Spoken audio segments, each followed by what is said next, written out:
Welcome back to my channel. There is an important announcement in this video, but first I want to react to a video about what has been going on in the West for a very long time. It even has some bearing on my announcement. The video I'm reacting to nicely condenses everything I've been personally seeing for well over 60 years, and it started well before that. Every totalitarian revolution, fascist, communist, or theological, unfolds the same way. It begins with words, not weapons. A small, disciplined group of ideological zealots learns how to hollow out a society from within, turning moral conviction into control. Now that may just sound like some conspiracy theory, but the thing is, there are people who do conspire. It's foolish to just write off the concept by saying, "You're just a conspiracy nut." Common sense would tell you that those operating a conspiracy would love for you to believe they don't exist.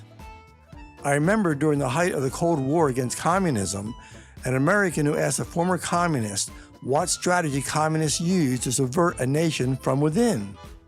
The communist immediately answered, "Control education." The American said he was surprised because he expected the answer to be an effort to subvert religion to communist purposes. That may sound strange today, but back then, the Judeo-Christian culture was much more influential than it is now. Anyway, the communists responded by saying, "Ministers and priests go to school too." In other words, they simply indoctrinated them when they were still young. Some years later, I wasn't surprised when a survey of students at a major theological seminary revealed many didn't even believe in God. Regardless of your personal view of Christianity, that's scary. Step 1. Revolutions start by manufacturing despair. Propagandists amplify every flaw in the political and economic order until people believe their society is irredeemable. Language is rewritten so that disagreement equals complicity and cynicism becomes virtue. A moral framework replaces reason. You're either an ally to the movement or you're an enemy of justice. Isn't this exactly what we see now? Radicals point to every flaw, real or imagined, in existing society. Remember, no society will or can be perfect. Some people bring problems on themselves. Yet the left promotes their solutions as the way to utopia, even though their solutions have a long and violent dictatorial history. But we're supposed to think that this time it will be different. And grievances get to the point of absurdity where, to give one example, we'll hear some say racism is worse today than it was before the civil rights changes in the 1960s. That's insane. I saw what it was in the 60s, and there is no comparison. You can complain about remaining bigotry and maybe have a point since nothing is ever perfect, but to say it is worse is just stupid, or an effort to increase division. I suspect both are in play. Communists have always counted on what they call useful idiots. Or the latest insanity that men and women can change sex based on thought rather than biology. And no, don't tell me it's gender and that is different than biological sex. I've already proved that is a falsehood in a prior video. Yet, just as the clip says, a lot of people can use any disagreement to declare you are an enemy, and they'll try to censor you or get you fired. They'll even go after your kids. Step 2. The revolutionaries infiltrate institutions, universities, media, unions, NGOs, and bureaucracies. They rewrite curricula, shape hiring, and dictate narratives.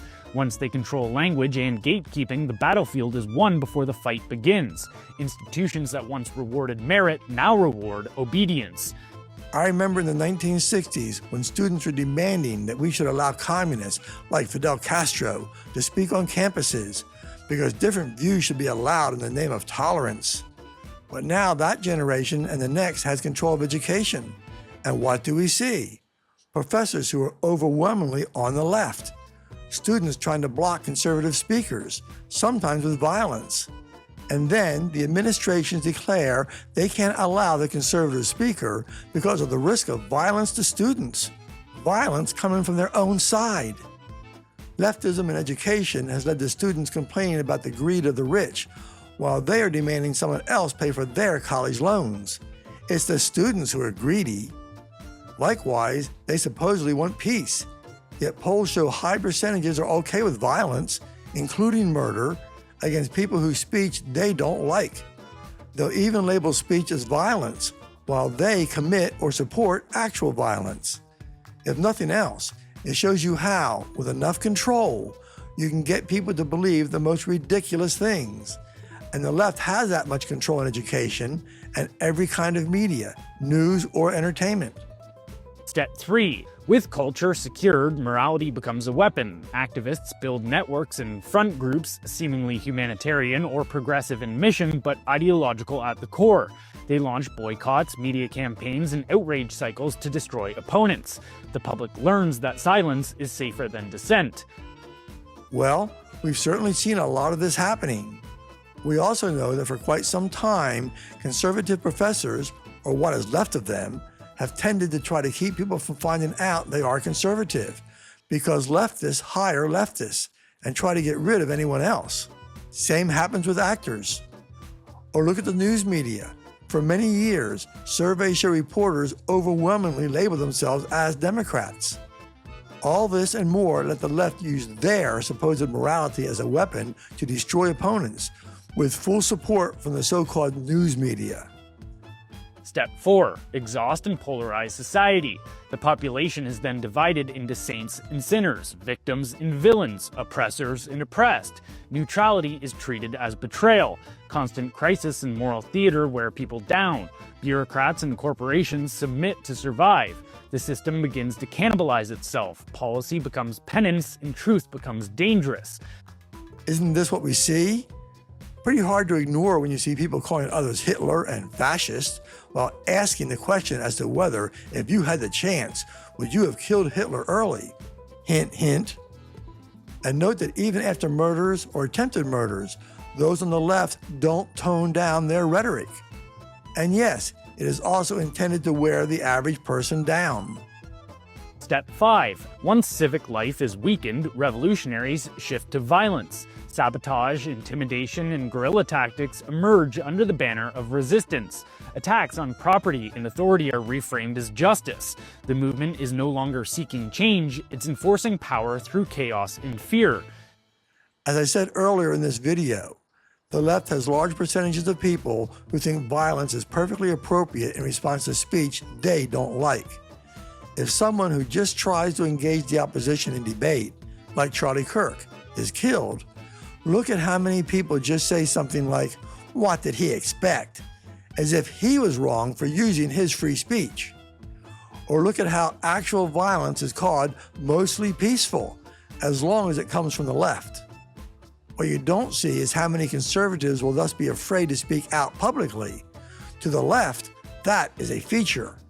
Step 6. Consolidate through fear. Finally, the revolution institutionalizes itself. The zealots who once spoke of liberation now police speech, censor opposition, and criminalize dissent. Surveillance replaces persuasion, violence becomes governance. What began as a crusade for equality ends in submission to a moral elite. All true, and we see it every day.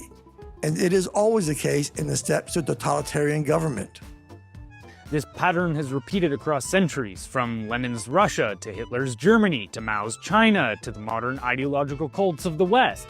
The tools evolve, but the psychology doesn't. A small, ruthless minority captures a nation not by argument but by exhaustion, until people surrender just to make the madness stop. Exactly. Some years ago, I stopped watching 24-hour news channels and cut down the time checking other news media for a couple years. Two things I noticed. One was that I was in a much better mood. The second was that when I did see news, not a single thing surprised me. The details may vary, but as this guy just said, while the tools evolve, the psychology does not. Well, that brings me to my announcement. I've been covering politics and social issues for way over 60 years. I've done it on the internet for 35 years or so, and I've done it with videos for almost 4 years. I have dozens of video clips saved to react to, but I'm finding it to be frustrating lately, not because my channel is very small. I always expected that. I only care about being able to have my say. If people watch, that's a bonus. But for the last few weeks, I've been working on a number of videos, but I'm not remotely satisfied with any of those scripts. A big part of it is because since the tactics of the left are always the same, I just feel like I'm trying to say the same thing in different ways with different examples. Nothing wrong with that, but I'm not going to put out a video just to put out a video. And right now, I'm not satisfied with the scripts I've been working on for the future. Besides, I think the clips I used in this video are a solid basic model to summarize the entire leftist agenda and tactics. Looking back to my initial interest in politics in the 60s, what is revealed in this video would apply each and every year since. It has simply become more obvious over time. So, I'm considering taking a break, or maybe just post less often. I'm actually not even sure myself. I have a number of videos already done, so it will be a while before you would even see a change. Perhaps by the time those run out, I'll be back to creating regularly. We'll see. At least with those videos I already have completed, I can just get away from it for a while and see what happens. Besides posting the videos I already completed for Rumble, I will also be posting them the same day on my X channel, which is also called Reality Check Files.